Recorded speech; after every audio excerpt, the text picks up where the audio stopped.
la ciudad es, dentro de la organización político-administrativa de Brasil, es un pueblito muy marginal. Entonces, la transferencia de capacidades técnicas, financieras, institucionales, ahí es casi nula.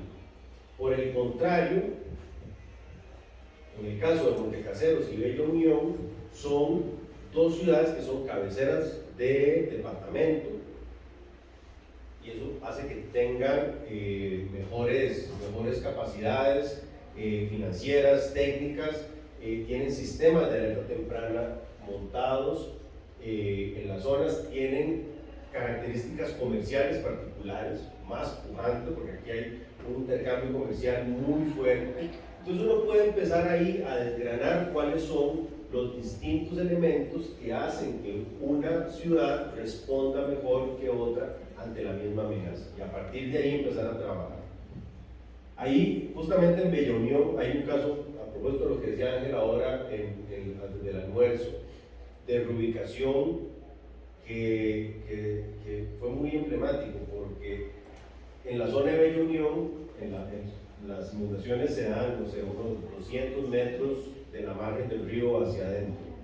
Esa zona del margen del río está ocupado por asentamientos informales, son casitas muy humildes, ranchitos ahí, La gente, las personas que viven en esas casas se dedican a actividades de cabotaje en el río, como es una zona de frontera, entonces pasan mercadería de un lado al otro, sacos de arroz o lo que fuera, electrodomésticos y tal.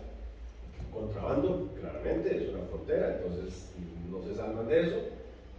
Pero también el río es un recurso, porque el río la gente pesca, hacen tours ahí para la gente que va a pasear, entonces hay un poquito de actividad turística. En fin, llega el gobierno, monta un proyecto de reubicación, les hacen unas casas lindísimas, unos departamentos muy bien diseñados en una zona segura, y empieza el proceso de reubicación de las familias. Entonces la gente empieza a moverse a los centros.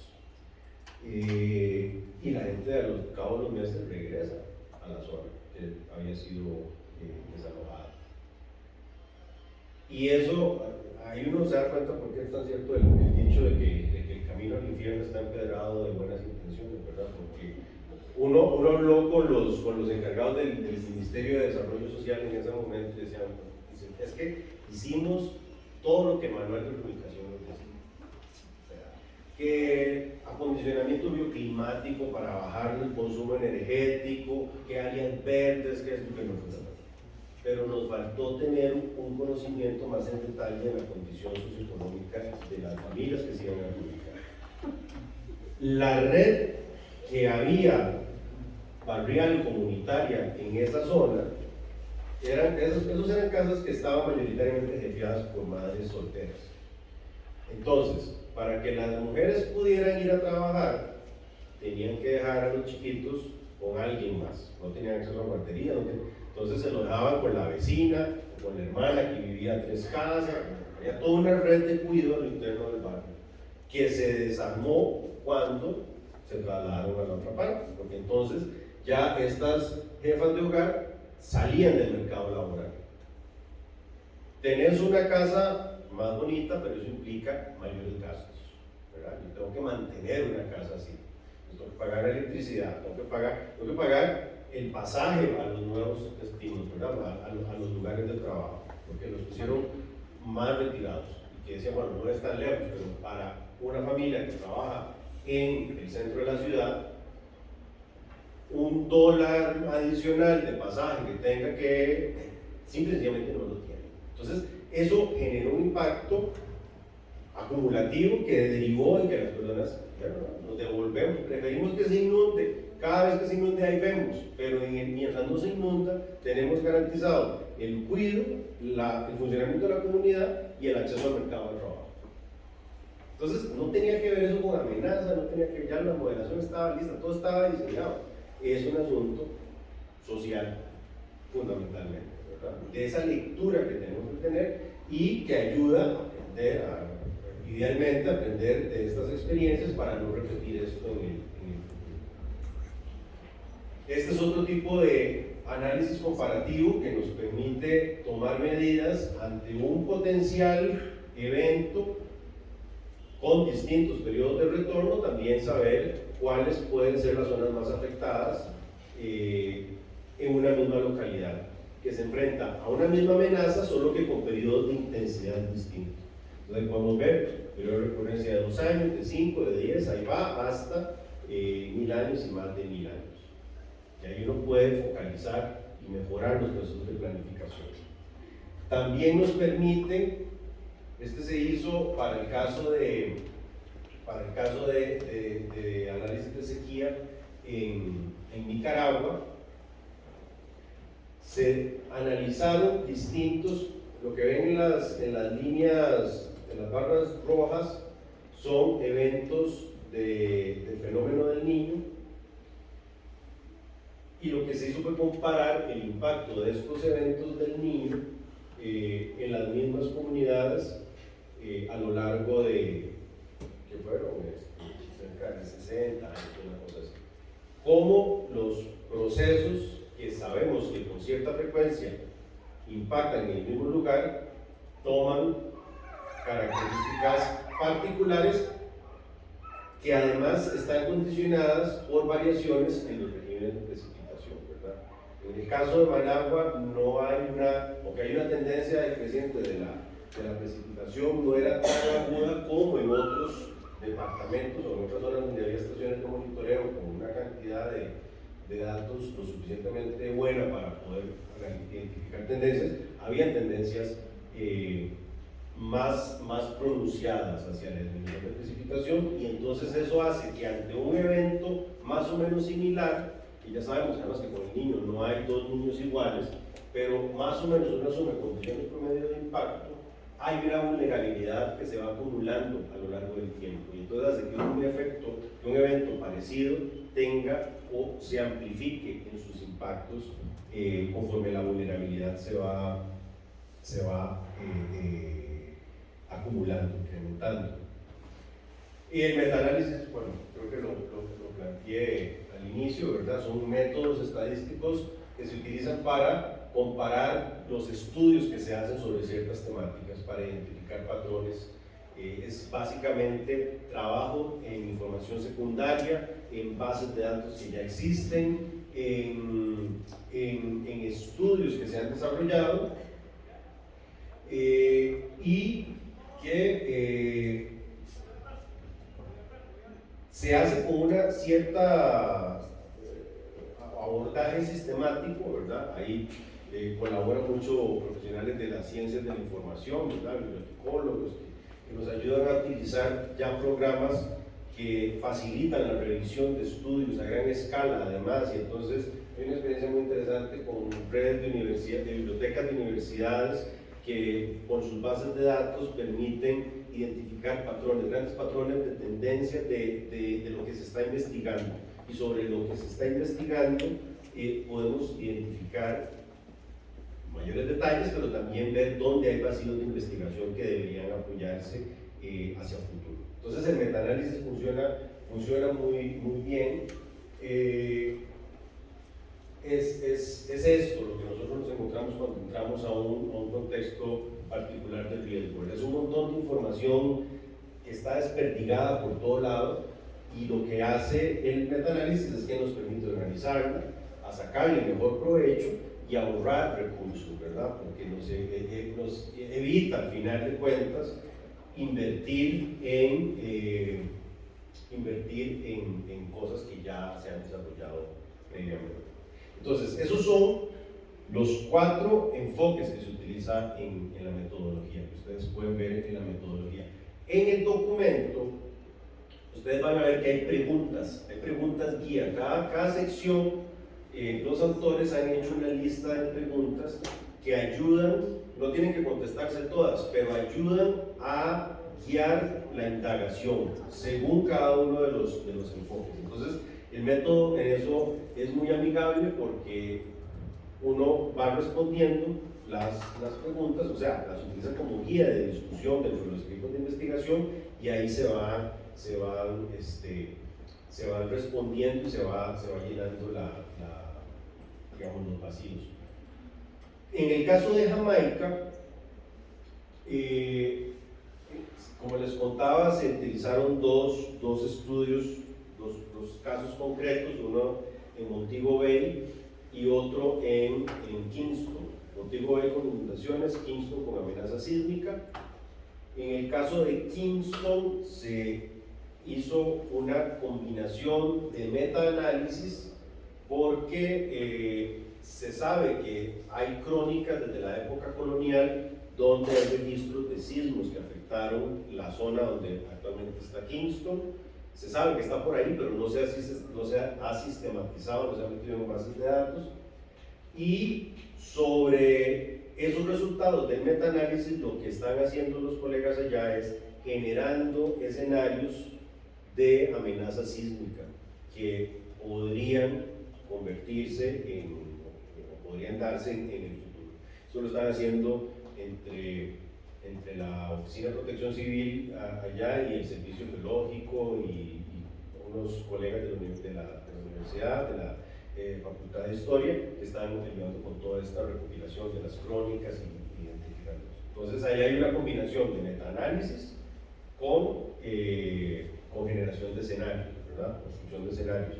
Y en el caso de las inundaciones en Montego Bay, lo que están haciendo es un análisis longitudinal, retrospectivo, porque claro, en Kingston no hay registros recientes de sismos importantes, entonces no tenía mucho sentido, fue el criterio de ellos, hacer un longitudinal retrospectivo, porque la idea es que ese tipo de enfoque se utiliza cuando hay un evento grande, ¿verdad? Que marcó mucho a la población, al país, y sobre eso se empieza a hacer el análisis hacia atrás.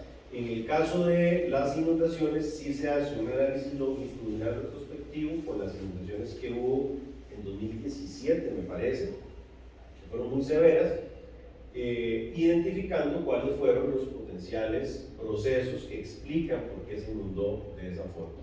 Están revisando desde las amenazas, desde los patrones de precipitación, hasta las condiciones de vulnerabilidad y de exposición, entrando por el lado de los impulsores subyacentes, y a la par o como complemento del longitudinal retrospectivo, están haciendo escenarios hacia el futuro, a partir de cuáles pueden ser las tendencias de precipitación que pueden estar experimentando sobre la información que tiene el Servicio Meteorológico y la NOAA y el Centro de Huracanes en la Florida, ¿verdad?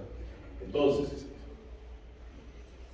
eso fue una decisión que se tomó y que tomaremos mañana. La primera parte ahora, o lo que sigue ahora, es dividirnos. ¿Dónde está Rosa? Está afuera. Bueno, no sé si hay alguna duda, pregunta, comentario. Una pregunta. Sí. Mencionó sobre Nicaragua, Centroamérica, el caso de la vulnerabilidad. ¿Por qué se iba acumulando en los años? ¿No debía disminuir? ¿La qué? La vulnerabilidad. No, la vulnerabilidad iba aumentando por las condiciones. Esto era un estudio enfocado en comunidades agrícolas, en la zona del corredor seco. Y lo que ha habido es un deterioro en las condiciones productivas de estas comunidades agrícolas por falta de incentivos, por falta de transferencia tecnológica, mucha migración, se han ido de las regiones. Es una zona seca y ha habido ha habido una alta degradación de los ecosistemas. Esos son bosques de altura media que se han deforestado, y eso es como una bola de nieve, ¿verdad? Entonces, cada vez más las poblaciones son más vulnerables ante una sequía que es más o menos conocida en nuestro país. Entonces, cada vez te agarra en peores condiciones el mismo evento, entonces es impacto, y es exponencial el daño. No sé si hay algo más. Entonces, pasamos el trabajo en grupos, ¿cómo nos organizamos con los grupos? ¿O qué más seguía? ¡Ah, mañana! Sí, bueno, entonces abrimos el debate, claro. Ah, bueno, sí, es que... Ah, bueno, tenemos 15 minutos para entender. Ya, perfecto. No sé si hay algo más.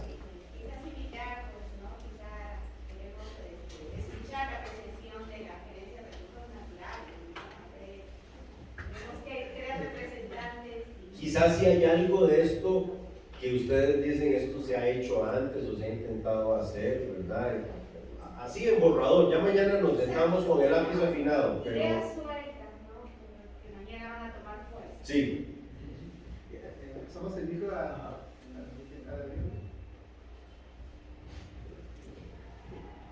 Bueno, muy buenas tardes.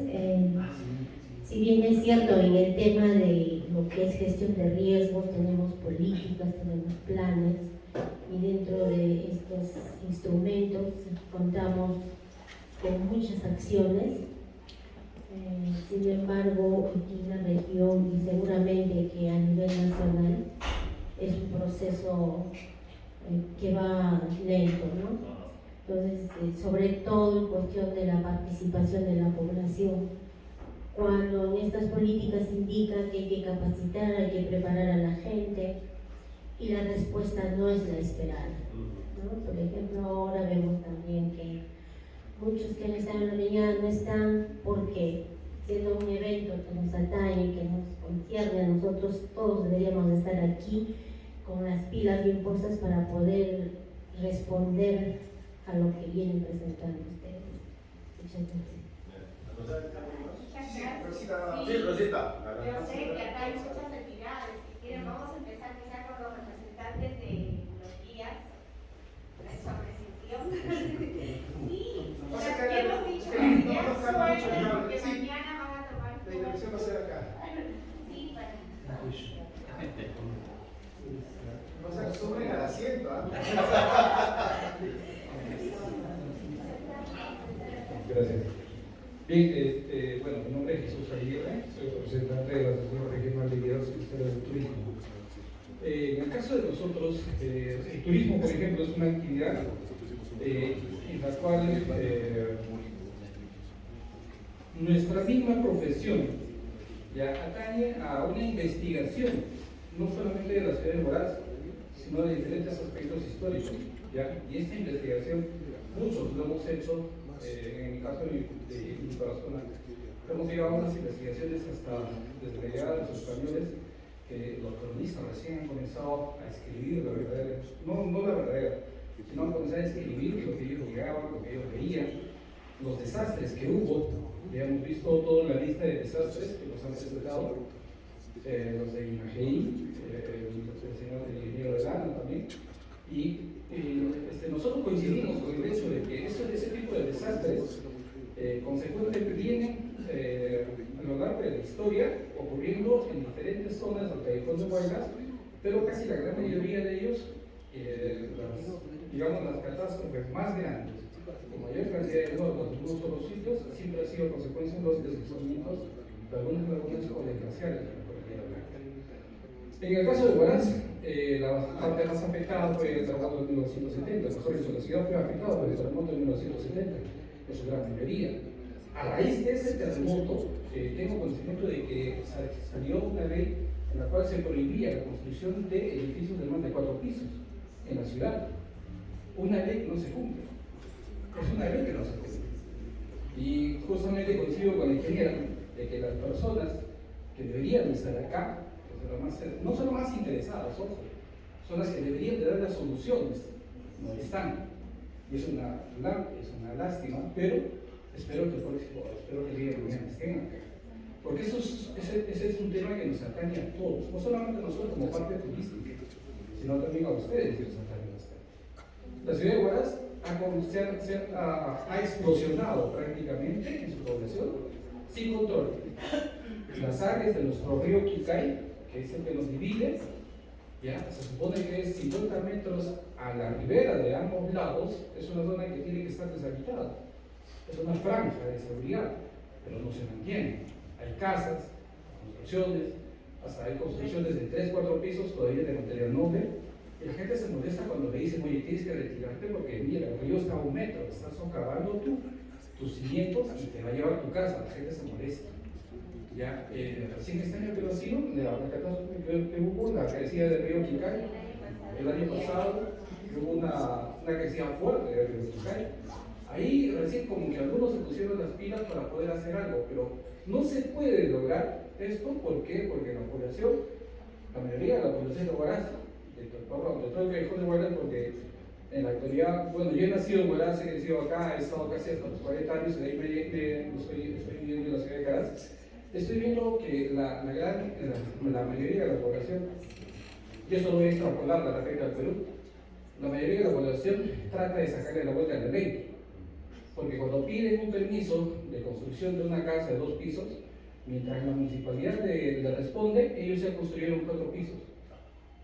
¿Ya? Y cuando viene la municipalidad a decirle, pero ¿por qué has construido? No, acá está mi solicitud, yo te he pedido permiso hace más de 3 meses. Como no me has contestado, bueno, pues yo lo construí. ¿Ya? Y hay otros todavía que sacan los voladizos que se le llaman.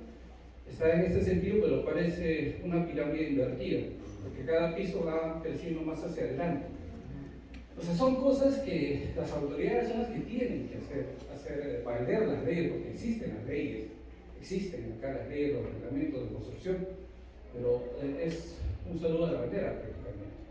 Esa es una pequeña reflexión que quería hacer, y este tipo de reuniones, como comentaba con mi colega de Bohema, este tipo de reuniones es muy importante acá, en esta zona, no solamente en Huaraz, sino en todo el callejón de Guayas, porque es una zona realmente vulnerable en todo el callejón de Guayas, desde Caraz, Limbay, Caguas, acá mismo Huaraz, Recuay, Cata. O sea, son temas muy importantes que deberíamos darle la importancia de vida a este tipo de actividades, y más aún viniendo un grupo de personas, de profesionales de alto nivel, que deberíamos de sacarles el jugo, la mayor cantidad de información, exprimirlos, sí, meterlos a un exprimidor y sacarles todo lo más posible, para poder nosotros formular nuestros planes de desarrollo, que debemos de basarlo en eso nosotros.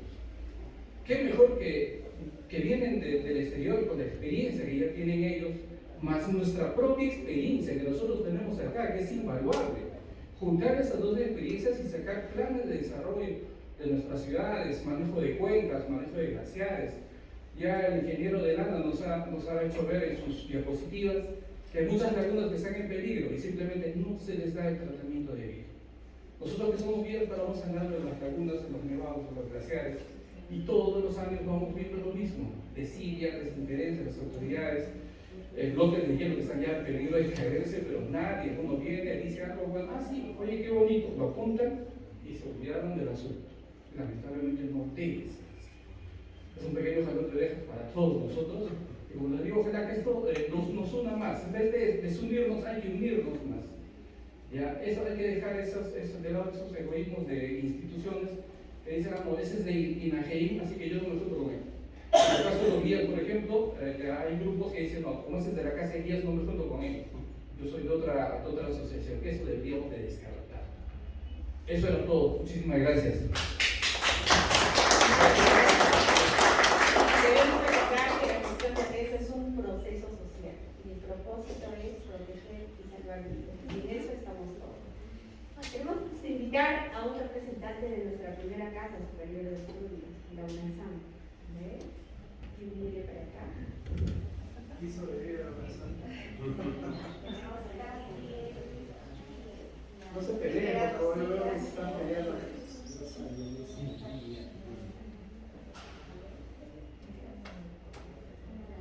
Una dama. Ah, ¿quién una dama? Dijo yo.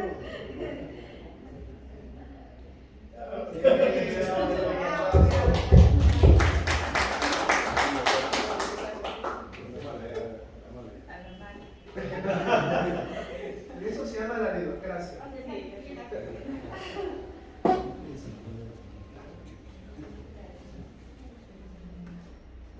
Buenas tardes con todos, mi nombre es Katy Medina y soy de la Facultad de Ciencias del Ambiente de la UNASAM. Bueno, interesante todas las exposiciones. Bueno, profesora digo porque ha sido mi profesora. Bueno, la verdad es que es muy interesante este tema de la gestión de riesgos de desastres.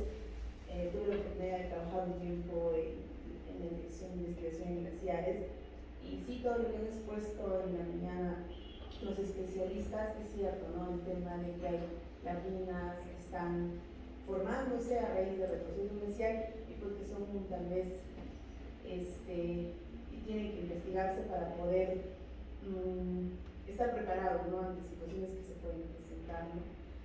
Hace falta bastante investigación, sí, creo que el INEGEM y la ANA están trabajando en conjunto con otras instituciones para poder fortalecer y dar sustento técnico, ¿no? Para que así se pueda presentar proyectos a través de datos específicos, cuantitativos, que permitan sustentar bien, ¿no? Cuando se quiera elaborar este tipo de informes, de proyectos, porque sí hay bases científicas que pueden permitir presentar proyectos tal vez al gobierno regional y por ende también permitir de que el gobierno regional como un ente ejecutor pueda trabajar obras de seguridad, ¿no? Que es lo que falta, lo mencionaba el especialista de la ANA, ellos saben y tienen estudios, ¿no?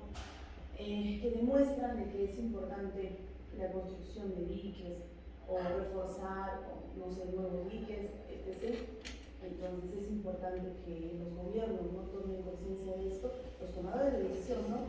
Y se pueda empezar a ejecutar estas obras. Entiendo de que sí es justificable, pero también falta decisión política, ¿no? Que es algo que es importante. Y si la gente que toma decisiones no está acá, no escucha el llamado de los científicos, creo que nada se puede hacer. Pero estamos ahí para poder mostrar evidencias y poder trabajar, ¿no?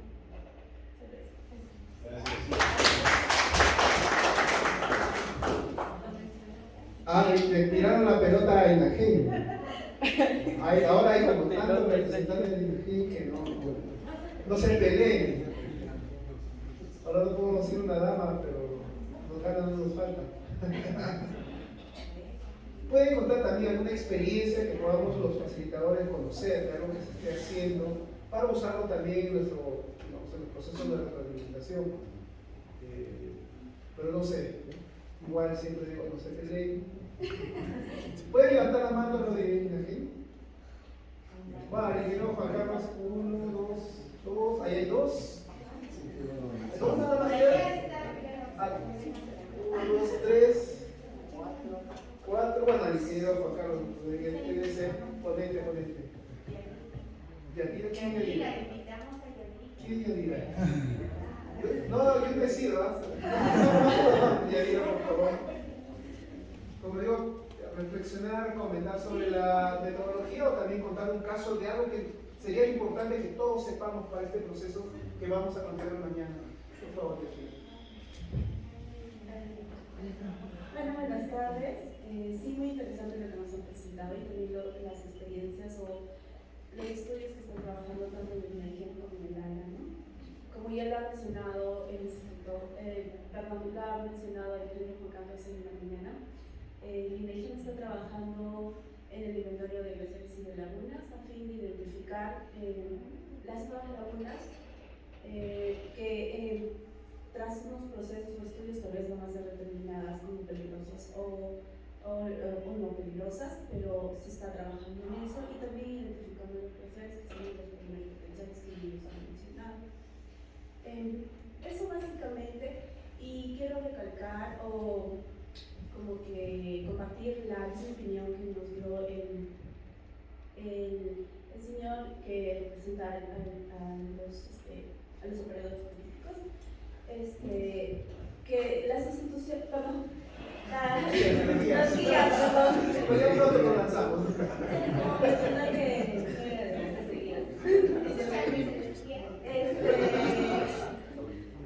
Creo que las instituciones tenemos que compartir información y trabajar en conjunto para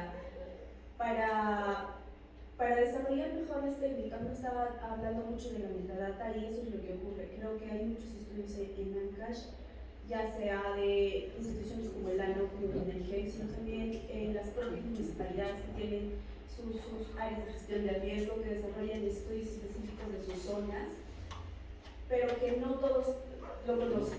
Entonces es necesario que esa información se comparta en estos círculos y así como que desarrollar una base de datos que nos permita gestionar mejor los riesgos y poder plantear mejores alternativas para enfrentarlos. Saltando la palabra de Yadira, o sea, dos cositas, ¿no? Cómo acá hay un desbalance, ¿no? Hay un componente científico muy fuerte versus los usuarios de alguna u otra forma de esta información, como son los colegas de los guías de turismo, los de trekking. ¿Cuáles son? ¿Pueden levantar la mano para tener una idea? ¿Tú nomás? ¿Han venido a usted? De alta montaña, solo los dos. O sea, son asociaciones. Ah, sí, yo sé. Pero acá hay varias, ¿cierto? Y de diferentes tipos, además. Tenemos varias asociaciones, pero en esta oportunidad he venido en Arlot, que representa el colega y persona de la OEM. Ya está. Entonces, ustedes están del lado de usuario. Esa información que producen las entidades técnicas científicas y las universidades, por un lado tiene que ser, sirve para ustedes, también para consumo, uso, y así, bueno, las municipalidades que sobreentienden lo de gestión de riesgo pueden leer esa información, pero hay diferentes lectores, incluidos los señores de la comunidad, ¿no? Entonces, tal vez a veces para nosotros leer un mapa de riesgo es fácil, pero gente que en su vida hace otro tipo de cosas, esos mapas muchas veces no los entienden. Hay muchas cosas que no se entienden. Ese modelo de cambio climático, el modelo H1, X2, no sé, yo nunca lo entiendo, ¿no? Pero menos mientras vamos más alejándonos más a gente que su vida está relacionada con elementos de su medio de vida, de su cotidianidad, de ganar su sustento. Obviamente nuestra información que producimos, mientras más técnica, mejor. El ingeniero es buenazo porque no le entiendo nada. Es una broma, es una broma. Y claro, entonces ahí voy entonces a la otra parte, ¿no? A la información que también mencionó la ingeniera Edila. Por ejemplo, nosotros tenemos el CIGRI, ¿no? El CIGRI. Claro, pero el CIGRI es a escala nacional. Creo que aquí hay un trabajo menudo a una escala más pequeñita a nivel de las municipalidades. Además, me enteré que son 166 municipalidades. Si cada municipalidad distrital tiene su plan de gestión y si al menos hizo una evaluación de riesgo micro la escala, no importa que ese mapa sea cualitativo, pero por la escala es muy útil, porque a veces nuestras escalas o son muy generales o son muy focalizados a peligros muy digamos, específicos. Otra cosa que no tienen nuestros estudios es la capa de vulnerabilidad, ¿no? Y ya vemos que la vulnerabilidad es muy dinámica. 166 distritos significa que se están creando zonas urbanas vivas y van a ir creciendo y caminando. No camina como el agua, como sigue la curva, la pendiente, ¿no? La gente camina como el hombre araña, ¿no? Trepando todo en sentido opuesto a la. Entonces ahí también hay un desafío de ir generando estas metadatas traducidas muchas veces en forma que cualquier persona la pueda entender, ¿no? Y los visores cartográficos como el CIGRID son un buen ejemplo. Pregunta, ¿conocen todos el CIGRID? ¿Sí? Los guías no. ¿Ves? Está creándose un ambiente técnico, ¿no? Tenemos que ir más allá, ¿no? Esa es una labor, no es un experimento, ¿no? Hay que seguir trabajando y la labor no acaba. Pero ¿quién es el siguiente recién? Sí, un poco más para motivar el CIGRID. Desde el CNP vamos a trabajar en los planes de educación comunitaria. Ya hemos iniciado con el gobierno regional. También acá está el representante de la municipalidad distrital. Es uno de los promotores del plan de educación comunitaria distrital. Y eso va a permitir justamente fortalecer capacidades, digamos, transmitir ese conocimiento de GRD y justamente poner a disposición la data geoespacial, ¿no? Para que sea conocida, obviamente con un lenguaje bastante claro, bastante sencillo a la comunidad, ¿no? Para que llegue. Bueno, estaban mencionando a los gobiernos locales y justamente contamos acá con la presencia de la ingeniera Marina. Ella, pues, bueno, ¿no? A quien yo admiro, ella está representando a la gestión de riesgo en el gobierno regional, luego en el gobierno distrital y ahora actualmente se desempeña como jefa de CRD de un gobierno provincial. Entonces, nos puede compartir sus experiencias. Gracias, ingeniera. Bueno, por la experiencia que tenemos en los gobiernos locales y gobierno regional, la verdad es que falta mucho fortalecimiento en realidad de las mismas autoridades, digamos, de los alcaldes y del gobernador, ¿no? De los gobernadores que vienen. Lo que sucede es que a veces el tema de gestión de riesgo de repente no es muy atractivo porque no genera muchos recursos, como obras, ¿no? Digamos, como obras, como otros proyectos. Entonces, como que un poco lo relega. Entonces, ya por experiencia, yo y todos los jefes que supongo que también hay acá, los jefes de gestión de riesgo, trabajamos mucho en el empoderamiento de lo que es el grupo de trabajo y la cabeza de que es el gobernador regional. Entonces, ahí, bueno, también hemos llegado a la conclusión de que faltarían de repente sanciones más drásticas para que las autoridades puedan cumplir con sus funciones. Y también lo otro es unión, ¿no? Trabajar unidos, CNPREC, IDESI, los gobiernos locales, los asesores, hacer mesas técnicas para todos los peligros diversos que tenemos en la región Ancash. Y estamos para apoyar y seguir fortaleciendo la gestión de riesgo de desastre desde todo lo que es gobierno local, regional y nacional. Entonces, es un trabajo arduo todavía que nos queda, seguir capacitándonos, seguir aprendiendo, y el mensaje es también la población organizada, ¿no? No solo es, y me alegra mucho que estén acá los guías de alta montaña, representantes de la sociedad civil, porque todos unidos yo creo que deberíamos crecer y colaborar en el fortalecimiento de la gestión del riesgo. A veces no solamente esperamos resultados, pero tampoco no participamos activamente, y es muy importante que así, ¿no? Porque muy buena iniciativa de CNPREC, y DESI también va a hacer una capacitación y que inviten a los involucrados también de la sociedad civil para poder fortalecer los grupos y las mesas temáticas de gestión de riesgo de desastre en nuestra zona.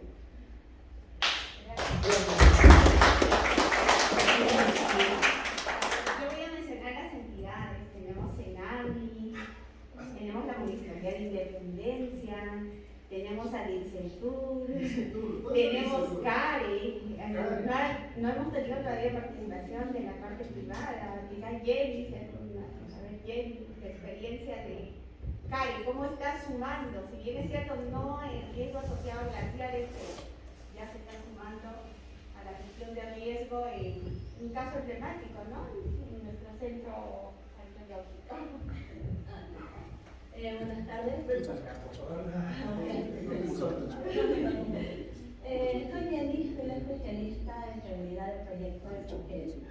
POGEL es un proyecto que está financiado por CARE y está en relación a todas las entidades, a las áreas de influencia del CAMINA. Es un proyecto de fortalecimiento de capacidades, tanto en las municipalidades como en los actores locales. ¿Cómo entra el tema de gestión de riesgos o el tema ambiental en esto? Bueno, llegamos a este tema debido al proceso que tuvimos en Pialí. El cerro de Cayapa tuvo un deslizamiento a finales de junio, que tuvo una envergadura de casi algo de 40 viviendas afectadas, no, perdón, 40, poco más de viviendas afectadas, y se fue a investigar y se fue hacia atrás, y la municipalidad no contaba con sus documentos de gestión, no contaba con un plan de prevención de corrupción de riesgo, una programación de riesgo, la gestión por parte de los otros actores que es CNPREC, que es INDESI, o que es el mismo gobierno, sí se estaban, ¿no? Sí se habían avisado a la municipalidad que se haga la gestión, que se haga los documentos. Y pues, definitivamente la gestión de riesgos, como decía uno de mis compañeros, no es un tema que les llama la atención a ellos, porque no es un tema en el que puedan ellos, siendo sinceros, obtener dinero. Entonces, pues tiene que todavía estar el evento, tiene que pasar todavía todo esto para que recién dos cargas han tenido ¿verdad? Necesitamos necesitamos todo. Entonces, junto con Antamina y CARE, estamos financiando y estamos apoyando en la elaboración del plan de reducción de la gestión de riesgo de desastre para el distrito de Pialí. Estamos empezando con este proceso, vamos a trabajar con este proceso. ¿Y cuál es el fin de esto? ¿No? Determinar proyectos para la mejora en el manejo de la gestión de riesgo, no solo en ese punto o en ese peligro que se ha dado, sino para todo el distrito. Y sería pues bueno que nos tomen de ejemplo y tomen de idea, miren, en Tearín se trabajó esto y del plan de prevención había 10 proyectos, al final del siguiente gobierno tuvimos 5 elaborados. Entonces podemos seguir el ejemplo. Y yo creo que podemos hacer esto, con un pequeño grano de arena podemos llegar a hacer esto, ¿no? Y bueno, esa es la experiencia por parte de Karen para la gestión. Señora Imelda, queremos escuchar, obviamente escenario, al igual que se ve, somos solitos, pero sí, vamos acá con mucha bueno, buenas tardes a todos, soy Imelda Guerra, representante de Senami en Ancash. Creo que ya los que me han precedido han enfatizado mucho en que el gobierno regional no se involucra mucho con esto de gestión de riesgo de desastres, pero también a nosotros como entidades técnico-científicas nos falta fortalecer las capacidades para que los productos que nosotros tengamos, las investigaciones que tengamos, llegue al usuario final y él sepa interpretar. Yo, recientemente he terminado un curso de fortalecimiento de capacidades que me invitó a participar en la cuenca de Chancay Guaral, que está en Lima, pero aquí en Ancash no veo que el ANA se involucre mucho, o por lo menos no he tenido mucho contacto con ellos, entonces como que nos falta, ¿no? Nos falta interactuar entre instituciones técnico-científicas para poder fortalecer nuestras capacidades en el tema de gestión de riesgo de desastres. Y también otro punto importante que veo es que, por ejemplo, a mí muchos gobiernos me dicen, acá en el Senami acá no tiene estaciones, no tenemos data, pero es que no es solo labor del Senami, sino es de todos. Todos debemos involucrarnos en buscar proyectos de inversión para poder instalar estas estaciones y así que las investigaciones que sacamos, que tenemos, sean con data in situ mucho más eficientes. Gracias, lo que ella cuenta me hace recordar mucho una experiencia en Cajamarca, ¿no? En Cajamarca, bueno, la idea que lograste seguir al Cerro Ronquillo. Hay una falla, un deslizamiento que da hacia la curva de la Plaza de Armas de la ciudad de Cajamarca y el disparador es las precipitaciones, pero tampoco hay estaciones de control. El gobierno provincial compró una estación automática, le costó 30.000 soles y dijo ya lo compro y ahora qué hago con esto. La zona Senami va a cuidar de que el proveedor, que además que le dio usted una referencia, garantiza que el aparato no se deja libre, porque tiene que tener un mantenimiento, y además la información como es automática, digamos, si bien hay un reporte que va al Centro de Operaciones de Emergencia Regional, va a la central de Senami para los modelamientos, los pronósticos del clima, o sea, la misma información le sacas un montón de utilidades. Y es cierto, los gobiernos locales pueden invertir en estaciones meteorológicas. Manuales, las manuales es importante para la apropiación con la comunidad, porque esa es la automática, nadie ve lo que hace, la utilidad que tiene. Yo puedo complementarlo, pero sí hay que tener una buena inversión en automáticas y sobre todo pensando en que esta es una zona particularmente, digamos, el clima, con el tiempo, nos dan ciertas sorpresas. Bueno, es una invocación a los gobiernos locales. Si hay recursos, una buena inversión es conocer tu tiempo, ¿no? Entonces, reforzamos tu mensaje con el mayor de los sentidos y hemos visto gobiernos locales que se han comprometido con esta causa. Gracias, sí, por todos los aportes. Sé que muchos quieren seguir opinando. ¿Quién quiere venir para acá? Nos enteramos. Si alguien quiera preguntar. Bueno, yo sé que mañana sí va a haber mucha participación y entonces estaríamos cerrando con broche de oro con el segundo colega de Díaz. Sí, y después sí, que se vaya preparando. Yo sé que Rolando está de vacaciones, pero yo represento a la Autoridad Nacional del Agua, también lo vamos a invitar. Bueno, buenas tardes a todos. Mi nombre es Ángel José Mesaina. Tengo representación de la Asociación de Vía Sociedad de Turismo, AWM. Pero a la vez también, si bien es cierto, bueno, gracias por la oportunidad, soy autoridad, soy policía. Entonces la situación a mí me orgullece mucho de compartir con ustedes. Si bien es cierto, ya lo dijo todo mi compañero Jesús. Y lo más importante, ¿no? Trabajar con todas las asociaciones o todos los sectores públicos acá a nivel. Bueno, me extrañó un poco y conversaba con mi colega de manifestarles, ¿no? Que no veo a mis colegas de alta montaña, por decirlo, que de repente les hayan invitado o no les han invitado. Entonces, yo pienso que como autoridades, todos estamos unidos a poder trabajar en bien de nuestro de repente, departamento, como se puede decir, los riesgos, los desastres. Toda vez que nosotros estamos compenetrados a la situación turística, conocemos la realidad, lamentablemente no vemos el trabajo que realiza la región, las municipalidades. Si bien es cierto, informándonos, o si bien es cierto también, ¿no? De repente, bueno, felicitarles a ustedes por el taller que están organizando.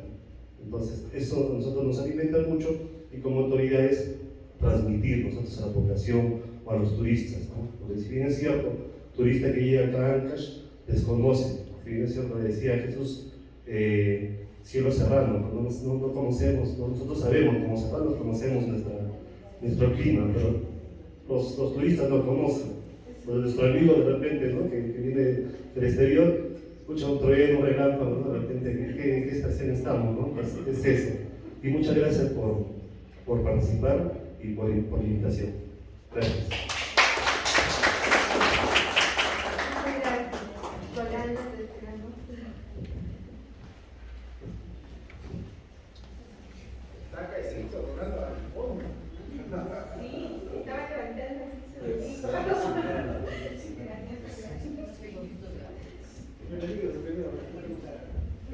Gracias por la invitación, doctora Rosita. Bien, bueno, yo trabajo en la ANA, en el agua, haciendo estudios de glaciares en diferentes cordilleras. Creo que es importante lo que estaba mencionando anteriormente. Sin información no se puede tomar buenas decisiones, o si no se toman decisiones, pero raras. Es importante una base sólida de buena información en diferentes lugares para nosotros poder generar modelamientos o hacer diferentes tipos de escenarios. Lo otro también es hacer proyectos, creo que multidisciplinarios y multipropósitos, ¿no? Con el fin de hacer una inversión de nuestros recursos y sacar el mayor provecho posible de todas estas inversiones. Eso quería contar. Gracias. Solo un comentario para comentar el tema de la convocatoria. Los guías de las asociaciones de guías no están aquí por casualidad. Aquí el magíster Alonso Reyes decía, la lista tiene que estar representante de comunidades campesinas. Hicimos todo el esfuerzo de mapearlos y igual con las asociaciones salieron varios. DIRCETUR nos dio los datos, los hemos invitado, nos envió la carta. O sea, hemos, digamos, hecho un esfuerzo por tratar de que esto no se nos vaya solamente por la mirada del sector público. De todas maneras, en el sector público tampoco es monolítico, ¿no? Están las entidades técnicas científicas, los gobiernos locales, los ministerios, también es una mirada distinta dentro del sector público. Pero sí quisimos ver el otro lado no público, que está con, digamos, los guías son privados, pero son también líderes de comunidades, con las comunidades campesinas, con los regantes, no nos fue bien, con las asociaciones de productores de comercio, cosas ecológicas, también no nos fue bien. Es una pena, eso es algo que queremos revertir. A veces es un poco difícil porque el manejo del taller mismo tiene que cambiar su configuración, poder ser más participativo. Y otro elemento también que tal vez no tuvimos alcance y ahora me doy cuenta de esto es que tampoco tenemos, a pesar que la universidad tiene una escuela de antropología, no tenemos una representación de las ciencias sociales aquí. O sea, creo que es todas las ingenierías. Deben haber geólogos, hidrólogos, ambientales, civiles, policías. por ahí bomberos disfrazados de cover, ¿no? Siempre bomberos, por ahí hay bomberos, alguno más, y así, ¿no? Todas las geógrafos, perdón, sí, un geógrafo, pero bueno, entonces sí tenemos que ir, también los biólogas, ¿cierto? Lo mismo, no, general, nos faltan biólogos, no es lo mismo, hay un biólogo, ¿no? Quiero que pido la palabra. Si va a explicar, desde acá, no, así no vale. Ya he dicho, no se acostumbren al asiento. Yo veo que caminan así ustedes, todos caminan así. Bueno, muy buenas tardes a todos. Soy Ricardo Villanada Ramírez, ya nos conocemos varios de los presentes. Soy docente de la Facultad de Ciencias del Ambiente de acá de la Universidad Local, de la UNASAM. Y también pues he tenido experiencia de trabajo en otras dependencias y, bueno, no sé, tal vez hago un comentario un poco crítico, ¿no? No solamente, miren, ya tengo una conocida con otros colegas, ahora nos vemos varios, porque ya tenemos algunos años y tienen canas, yo no tengo. Bueno, muchas reuniones de esta índole, ¿no? Yo tengo, desde que salí de la universidad, nos decían a veces, inclusive carro viejo, porque para de taller en taller, o sea, paramos un taller, el otro taller. Y hablando muchas veces, las presentaciones se ven lo mismo. Y la crítica que hacen es recurrente, de los señores que han hablado de la buena, que les felicito por estar presentes, son representantes quienes deberían ser los depositarios de todo el conocimiento de lo que se está viviendo en este tipo de foros. Lamentablemente, pues, no hay llegada, ¿no? de esfuerzos como el que se hace desde hace tantos años, ¿no? Se hacen muchos intentos metodológicos con diferentes nombres, pero lo que hay siempre es un disloque, ¿no? Y me ha tocado trabajar en San por ejemplo, y en San siempre notamos el disloque fuerte entre quienes generan la información y quienes la necesitan. Y ahí el problema no es tanto que de la entidad de investigación cumple su función, como ejemplo de su función, la Autoridad Nacional del Agua cumple su función, tienen especialistas muy buenos, hacen un trabajo. Pero ¿dónde está el problema? Creo yo, y eso es mi opinión, que el problema está a nivel político.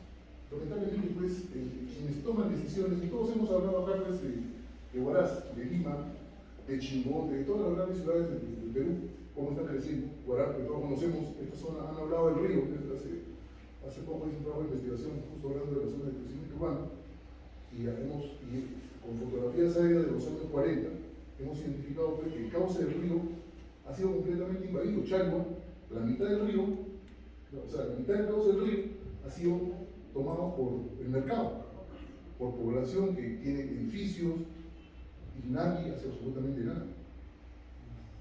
Y lamentablemente yo tengo fotos donde una banderita de un partido político está en todas estas zonas, no voy a mencionar nombres realmente, ¿no? O sea, básicamente las autoridades hacen ofrecimientos y entran lamentablemente a desconocer todo lo que la parte técnica dispone, ¿no?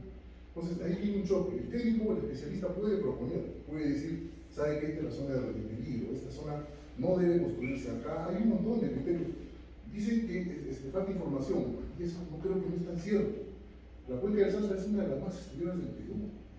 Hay un montón de información, papers, justo hablábamos con mi colega Iván, no se está sistematizando esa información, está dispersa, todo el mundo tiene, cada quien por su lado produce. Hace poco hicimos un trabajo, justo que estábamos con un colega también, hemos trabajado para hacer un trabajo acá a nivel de la provincia, y la información está completamente dispersa, o sea, no hay donde centralizar la data, y mucho menos divulgarla, o sea, dar el salto del especialista, que bueno, que sabe cómo usar el CIPRI, sabe cómo usar un sistema de información geográfica, sabe cómo hacer un modelamiento, cómo hacer software, conoce teoría, pero eso no lo necesita pues, un presidente de comunidad campesina. Y a mí me ha tocado, he hecho trabajo de ordenamiento territorial, donde venderle el tema de ordenamiento territorial, que sabemos que es importante para la comunidad campesina, con el mapa de potencialidad turística, potencialidad agrícola, potencialidad hidrológica, se les entrega a la comunidad campesina, no lo entienden, no lo saben aplicar. Y es natural porque no son especialistas, ¿no? Entonces ahí lo que creo ver que es un rol importante de las instituciones nuestras es tener dentro de nuestro equipo especialistas, ya sea en la parte social, ya sea, o cualquier tipo de especialista que conozca uno la idiosincrasia de la población. Hay un concepto muy importante que es el de trans e interculturalidad, saber entender lo que hay en el contexto. Tú no puedes, en un problema serio, en un evento que hicimos en Yaután, cuando se fue a una colega del Ministerio del Ambiente, fue a exponer temas de ordenamiento y habló que la escala, que el mapa base, que el modelo local, y la mayor parte de los participantes eran de comunidades campesinas quechohablantes, no entendían nada. Menos mal que un profesor tuvo la buena idea de parar y decir, señora, no me están entendiendo, yo le voy a traducir. Entonces ella exponía y él traducía y le ponía su chiste y salió muy bien. Entonces tiene que haber pues ahí un esfuerzo que vaya a nivel de todas las entidades que generamos información, y incluyo con la universidad, que nos falta también eso, de llegar a un nivel de divulgación más fuerte, tomando en cuenta la idiosincrasia de la gente. Aquí en nuestra zona hemos tenido problemas pues, muy serios con estaciones meteorológicas que han sido destruidas, con robo de equipos, porque lamentablemente no se tomó muy en cuenta, me parece, el real sentido de la población, ¿no? Entonces tiene que haber esa etapa y debe ser un componente fundamental en todo tipo de esfuerzo tendiente a gestión de riesgos, a desarrollo sostenible, y eso es lo que creo yo que en esfuerzos como este que se están haciendo debería dársele un gran peso, ¿no? para lograr realmente compromisos, o sea, que esto se transforme en presupuesto. O sea, lamentablemente, como decíamos anteriormente en el Serrano, trabajamos con conservación, sin dinero es conversación. O sea, se requiere transformar. Muy bueno. Entonces, si este tipo de esfuerzos no se traduce en inversión en gestión de riesgos, en ponerle recursos a efectivamente lograr un cambio, pues me parece que dentro de 10 años vamos a seguir hablando de lo mismo. Bueno, eso es un poco de lo que me quería.